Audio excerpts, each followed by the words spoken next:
আসসালামু আলাইকুম রহমতুল্লাহি ওয়া বারাকাতুহু। যদি কোনো ব্যক্তির চোখের ব্যথা, চোখের সমস্যা, চোখের ছানি পড়ে গিয়েছে, চোখের মধ্যে দরদ হয়, চোখের মধ্যে ব্যথা হয়, অনেক ওষুধ খেয়েছেন, কবিরাজি করেছেন, একেবারেই সুস্থ হচ্ছে না।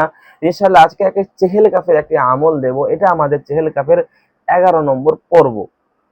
এর আগে আমরা 10টা পর্ব আলোচনা করেছি। ওই যে গুরুত্বপূর্ণ আমলগুলো যে সময় ছাত্র ভাইয়েরা দেখেননি বা আমার ভিউয়ার্স যারা দেখেননি, অবশ্যই আপনারা আমলগুলো দেখে নেবেন, শিখে নেবেন, ডাইরেক্ট ইনশাআল্লাহ লিখে নেবেন।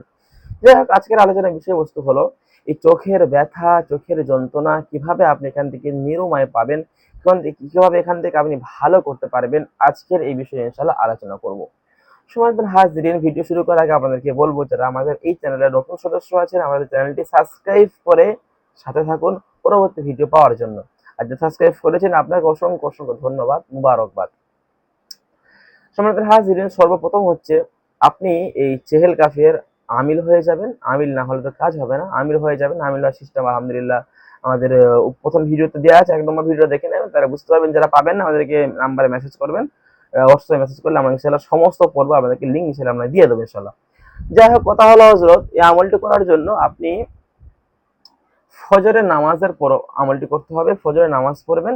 নামাজ পড়ে যে কোনো দিনে করতে পারবেন। নামাজ পড়ে নিয়ে চেহেল কাফ আপনি গোলাপ পানির মধ্যে ফু দেবেন। গোলাপ যে জল বলে, গোলাপ পানির মধ্যে বলে, তার মধ্যে আপনি 41টার পরে 41টা দম করবেন এবং ওই পানিটা রুগীর চোখে আপনি 7 দিন ছিটাবেন।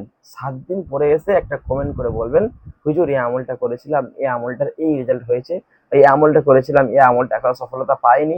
আপনি একটা কমেন্ট করে যাবেন। আমি আশা করছি আপনার দ্বারাই কোনো খারাপ কমেন্ট হবে না ইনশাআল্লাহ। এই আমল করলে এই চেহেল কাফি যে মুআক্কিল হুজুরগণরা আছে, এনারা অনেক শক্তিশালী আল্লাহর রহমতে। তো তানাদের যে অভিজ্ঞতা আছে, ইনশাআল্লাহ আশা করছি তার চোখের সমস্ত রকম সমস্যা সমাধান হয়ে যাবে। যারা আমাদের কোর্সে ভর্তি হতে চান, জিন নীতি বিষয়বস্তু জাত শিখতে চান, ভর্তি চলছে, আপনারা ভর্তি হতে পারেন। আজকের ছোট্ট ভিডিও এই পর্যন্ত ছিল। সকলে ভালো থাকুন, সুস্থ থাকুন। আসসালামু আলাইকুম ওয়া রাহমাতুল্লাহি ওয়া বারাকাতুহু।